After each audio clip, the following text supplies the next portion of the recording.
যেমন হইতে যে অনেক চাউল টাউল আনে গোডাউন খালি বোঝাই করেছে বোঝাই করছে সেইটাই এখন আস্তে আস্তে খাওয়া এক করছে সেরকম ধান আমার দিন পরে ছাড়ুতি মানে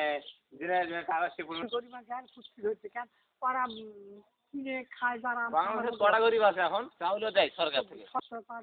হ্যাঁ সবকিছুই ওরা পাচ্ছে কষ্টবাসী তার জন্য রাস্তা মাটি কাটছে চুল চুলতেছে আর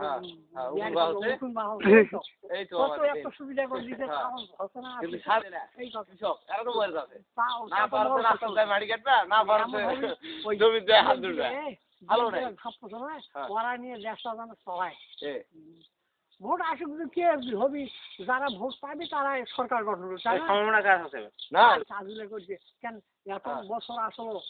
ওরা তো প্রায় 20 বছরে আমরা থাকলো কদিন আগে যে ভাষণ দিল জনগণ যেটা কবে না করেছে কিন্তু সমাপ্ত করা পারে না